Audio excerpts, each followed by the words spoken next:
Hi there. Hi there. Hi, everybody. Everything looks like it's up and live. I wish it gave me a bigger button that says you are good. Yeah, I always have to look in a couple different spots, but I just want right. a big button that says you're good. Yeah. So I'm Tricia Broderick, And I'm Diana Larsen. and we co-wrote Lead Without Blame that got released. It's been almost a year. It's been almost a year. Yeah. The end of this month will be a year. Can you believe that it's September already? No.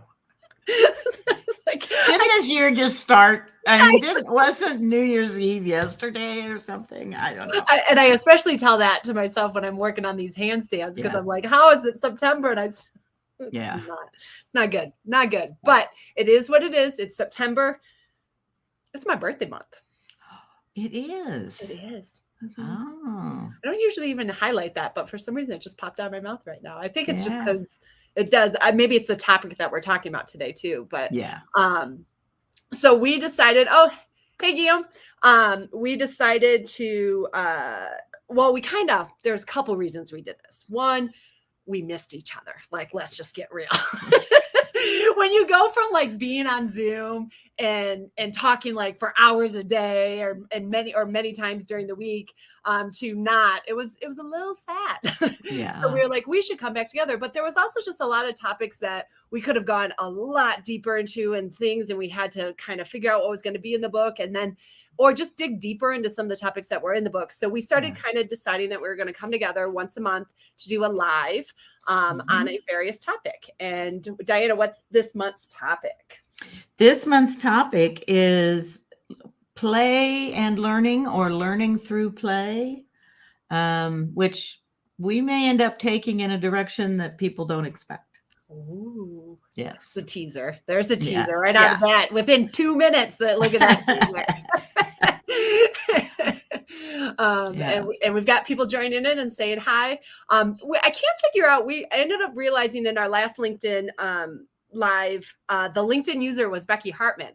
And it came up LinkedIn user, but we're like, why is this? Sometimes it comes up with the name and sometimes it doesn't. So we don't always know. So hi. Hi. Yes. So why don't we kick that off a little bit with just explaining a little bit when we say learning through play? What do we mean? What do you mean? Well, this is connected to the 5 rules of accelerated learning that we included in the book. And the very first rule of accelerated learning is you've got to remember that we're all humans, right? And that if we are going to help other people learn, or learn ourselves, or create a community of learners, there are some things we need to pay attention to. And the very first one is that we are all human. And humans have certain needs, and there's been tons of research about how humans learn in certain ways. I mean, we could actually, maybe some other month, talk about storytelling and learning, for instance. Make it a note right now. Which is a very human kind of thing. And so, appealing to the senses, appealing to relationships, all of those things are a part of this rule called alive, or keep it alive, for the human beings that are learning. And one of the ways that humans learn is through play and through having fun. We learn better that way. But the part that I wanted to introduce that we talked about, that I think is maybe surprising to people, that doesn't necessarily mean that learning is all fun and games. And so it's a more nuanced kind of idea that playfulness helps us learn, but not necessarily all gaminess helps us learn. I mean, I think that's one of the big fears that people always, especially different personality types, different neurodiversity, and things that come in, is like, well, is this even useful? Or I don't want to play games. I have too much work to do. Right. And that's kind of the one of the biggest fears, especially for those that, might not want to interact as much at different times. That is not a world I understand, but that's a reality for people in teams and stuff. And so that is one of the big fears with it. So let's dig into that a little bit, because play versus playfulness, and what Right. and what it really means versus games and just play, to creating playfulness and energy to create the best foundations for learning. Yes. Yeah. So I guess, it'd be interesting to just think back about those times. I mean, you can think about it in the opposite ways.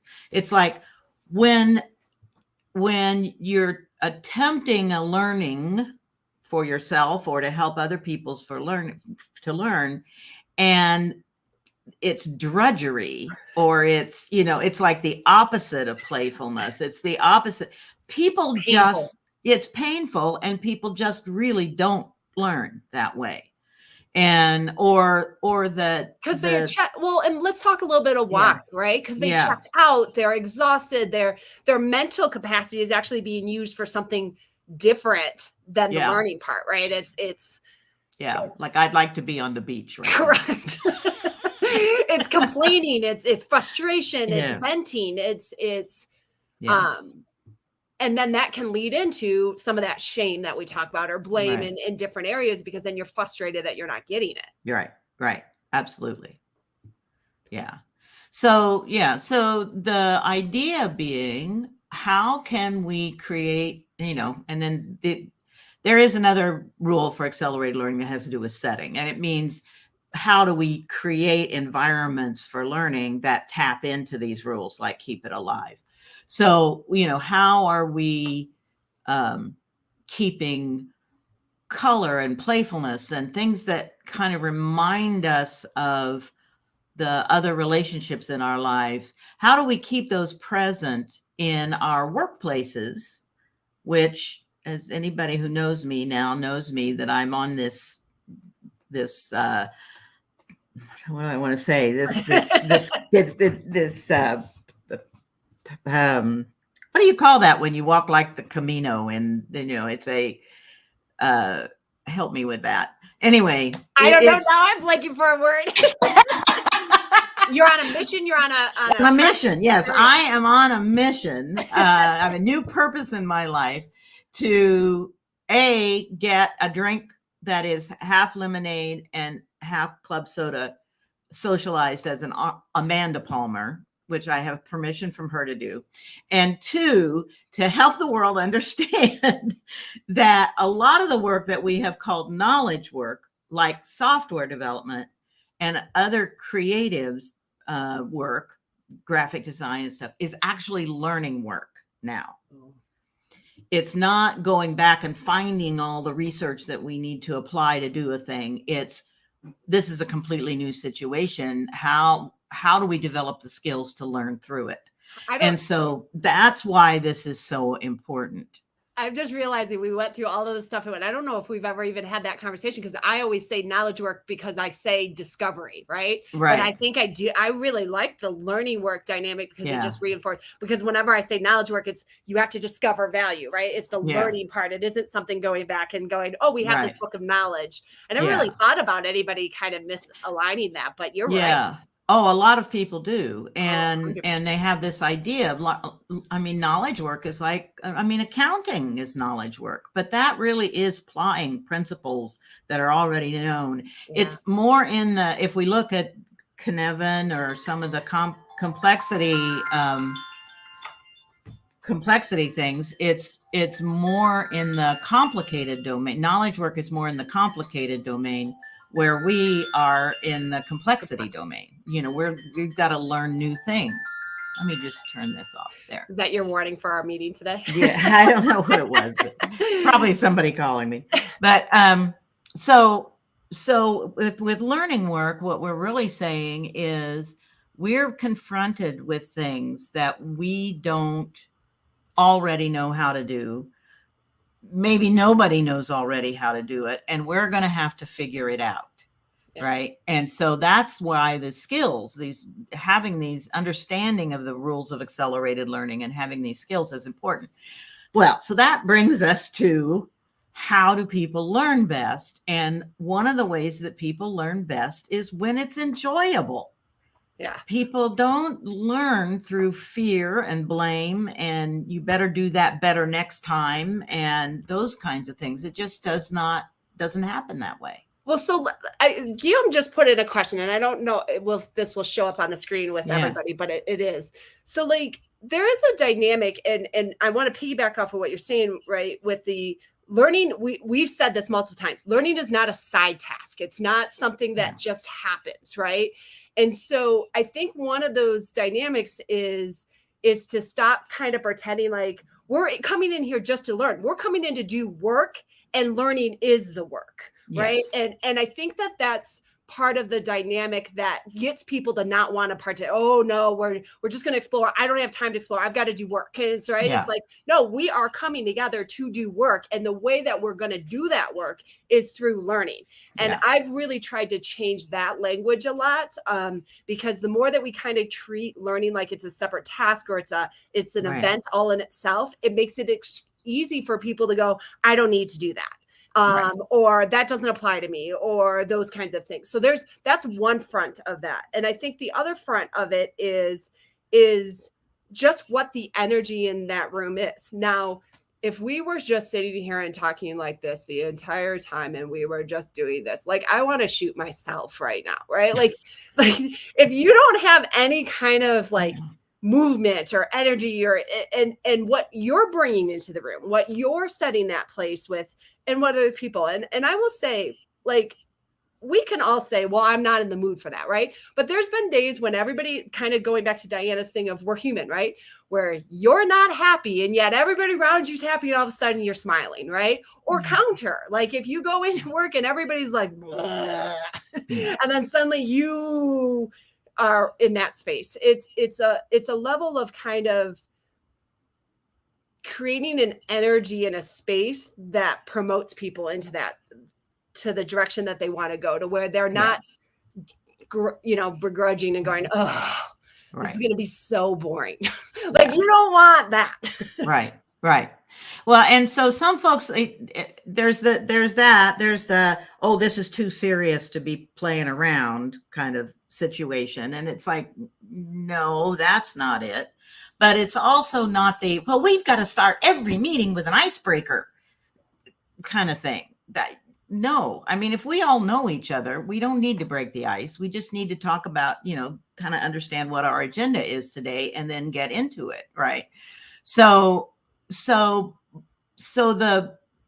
the over gamification and the over play for like silly play, right? And then there's the under that causes people to not want to come anymore. That also right? Like, causes I'm going to just miss the first 5 minutes because I don't need to share what my favorite color is. I don't care. Yeah, right, exactly. But if we, to do an alternative, I mean, I'm very familiar with retrospectives, in case anybody doesn't know. And I mean, that's an easy example for me to go to. If you've had a team that's been ongoing and you've been having regular retrospectives, you don't need to do an icebreaker to set the stage. What you need to do is say, here's what we're focusing on this time. And, if we did a report of the weather of this last sprint, what would that weather have been like? Was it stormy or sunny? Was it this or that? And that adds some playfulness, but it's focused on the work. Well, it's not a separate game that we're playing to sort of get us ready to do something else, right? And I think that's a huge one that for me helped me to kind of really deal with this a little bit of what play could mean, right? Play is actually sometimes it's just giving that ability to make a connection. Right. Giving that ability to, because every time your brain makes a link, makes a connection, a little bit of adrenaline kicks off, a little bit of, serotonin, like things are happening to go, oh, I got that, right? Like I see that connection. And so a lot of times it isn't about a full-blown game or a full-blown icebreaker. It's about the debrief you're making. It's about allowing people to make those connections, make those links, which creates kind of energy and excitement for people like, oh, I never really, like I even had it earlier when you did. I was like, oh, I never really thought about that. Like immediately, like it like pops in my brain and it's like, okay, and it will stick with me a little bit more because you have that moment, right? Right. So one of the most powerful things in creating play for me and learning through play is really those debriefs and the connections and the discussions and tying it to something relative to what they're about to do, right? Not making it this separate entity where like, we're going to just learn or connect over here and then we're going to do work. No. Making those connections, making those ties together. Right.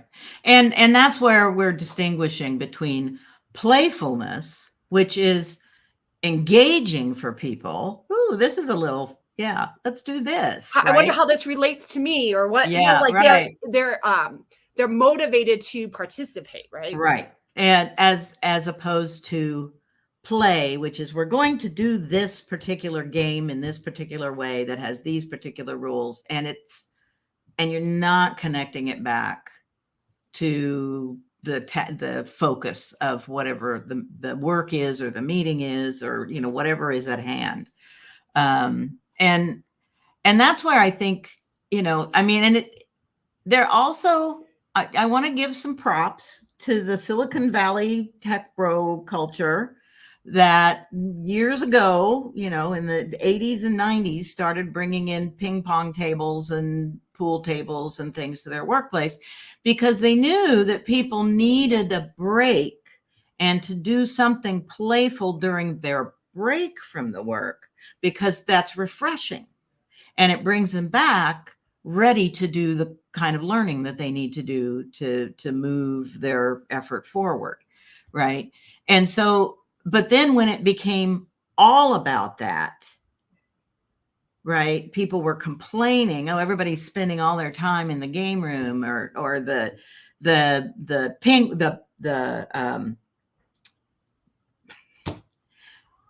games that make noise are making so much noise that the rest of us can't keep working. Those kinds of things, where that started impinging, it became the game is more important than the work, the collaboration.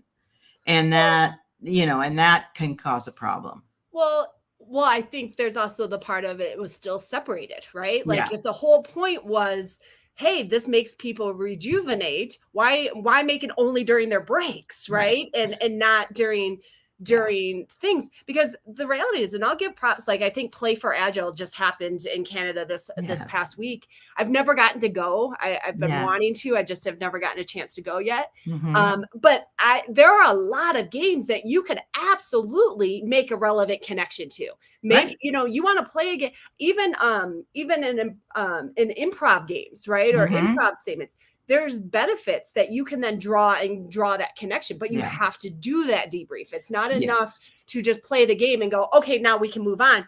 Because actually for someone like me, that will cause me to go batty because I'll be like, why did we just do that if it has no relevance, right? I want relevance to the thing. And I have experienced, like, I've done random improv things in my classes just to build up some of that alive feeling, right? In like I felt the energy dropping or whatever.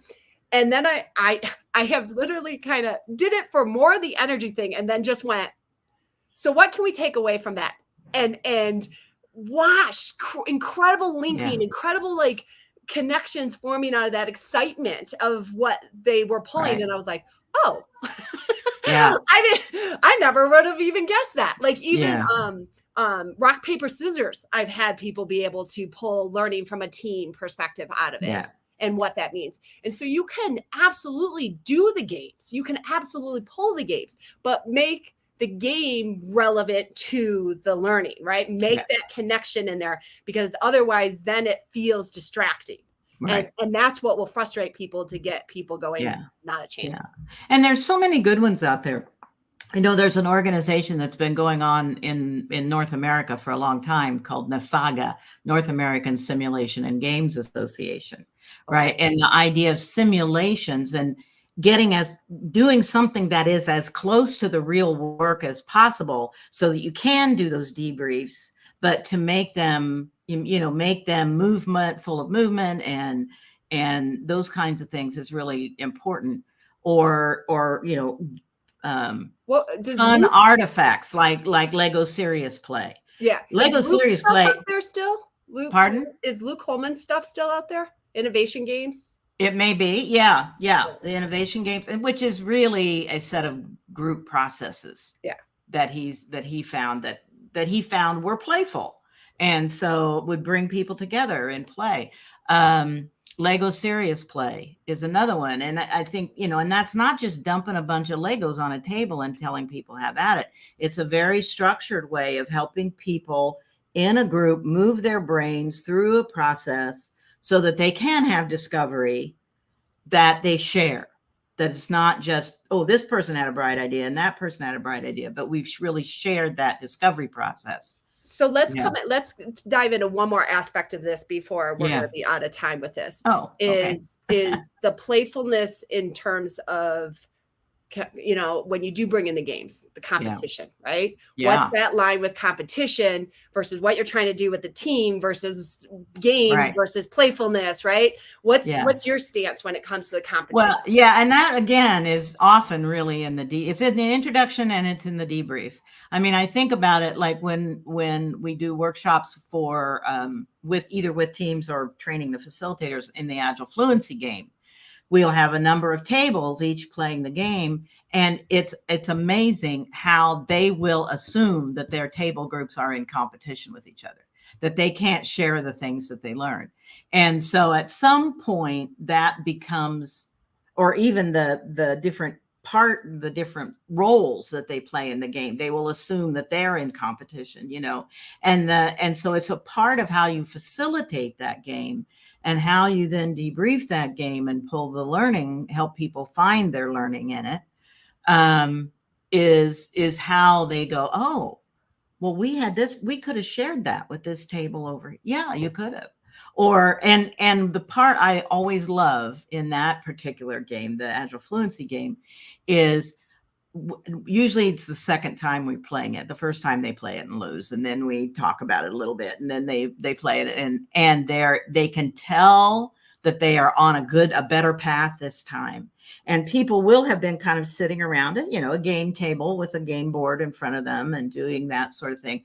But then then there'll be a point where they'll all be standing up and leaning over and looking into the game board, and everybody's hands are in motion and they're all coordinated. And it just, I get goosebumps talking about it, and seeing it happen is even a greater pleasure, because you can see that learning has really sparked, and everybody at that table is taking away something they did not bring into the room with them. Some understanding, something. So, there's a real role for these kinds of games and simulations. But like you say, you have to find that way to tie it to the collaborative effort that is happening with this group or in this environment, and make sure that it supports that. Yeah. Yeah. And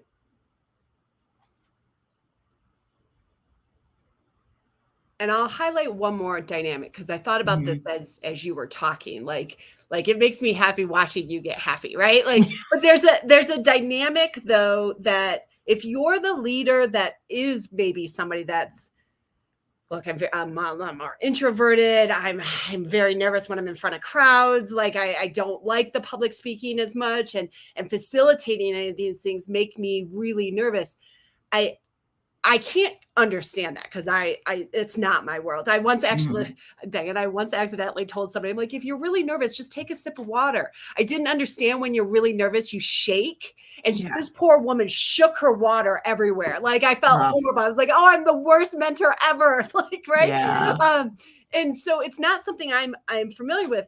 That said, I will say this. If you walk in going, okay, we're going to do this game with this, and you're hesitant about it, you're not entering it playful either, right? Your energy coming in, you're not in the back of the room smiling as you see something happen. You're still anxious about it, right? Instead of enjoying the moment of what you're seeing. And that's what made me think of it. It's right. Like, how are you showing up? But not just how you kick it off, but how are you showing up during it, right? Yeah. And what you're valuing and what you're seeing, because they will feed off of your energy. And if you think this is stupid or not good, or you're nervous about it, they're gonna lean into it. They might not even know it consciously. Right. It may even be unconscious, but are you just enjoying the learning, right? The playfulness. Are you enjoying what's happening instead of and letting go kind of for a moment as a leader, as that facilitator, the trainer, whatever role you're in,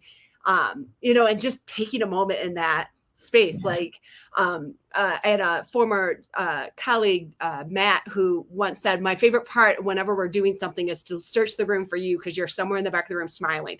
And it really is just like, so that it reminded me of that when you said that, because I was like, ooh, how are you showing up when you're trying to bring playfulness as well?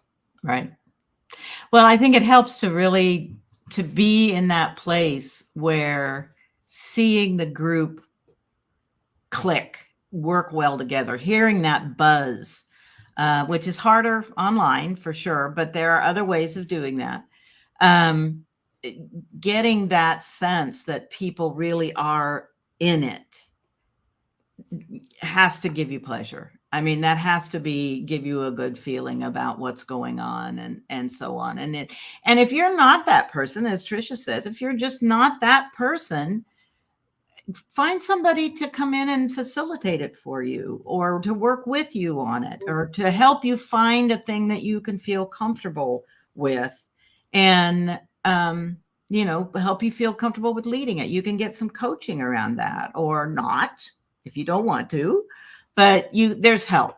But getting that environment set up where playfulness is not only acceptable, but to not necessarily silliness, but playfulness, that attitude of we're going to have a good time here in this with this work that we're doing. Yeah. We are at time. Diana, what do you have coming up? Well, I have coming up there's the Thermodynamics of Emotion conference that's right at the beginning of October here in Portland, which I always look forward to. I'm an attendee. I'm not, you know, an organizer, but I really enjoy that one. We've got the Global Scrum Gathering in Amsterdam coming up. And in November, I will be giving the keynote at Oradev in Malmö, Sweden. So, and one other one, a group of us in later October are holding the Strategic Agility Lab here in Portland. And if you've never attended, when they were done in together with the Agile conference, they used to call them the Business Agility Lab, but it really is, we've changed the name of it because we don't want to confuse it with that thing.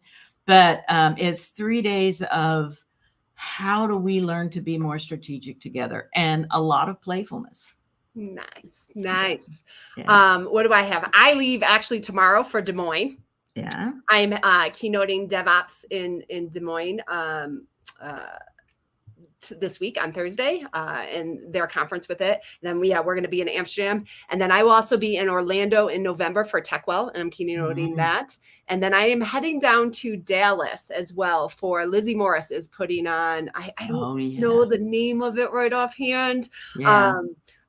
But she's been posting about it. Check it out. I'm blanking on the name. I cannot think of it. I'm going to feel horrible. But I'll come back to it. And heading down to Dallas for that as well. I do have an in-person training coming up in November. I'm going to do my first in-person training in November in Denver. So if leading amazing teams, it's really focused on building skills for a leader to not be the hub, right? And it plays off some of the things that we have in the book and some of the other things that I do in my work. So that is my first in-person class in a while, and I am super, not a public one, anyways. So I'm excited for that. Yeah. Do we know our next date of when we're going to do this next? Did we do that? Seems like we did, maybe. I feel like we did. Well, talk for a second. Sometime probably in early part of October. I would think it is October 4th. October 4th. I was like, we had to have because I'll just keep dancing in the snappy patter while you look it up. Yeah. and the topic's going to be scary leadership stories because the October Halloween theory. So, so scary leadership stories will be early morning on the 4th of October. All right. Till next time. Bye.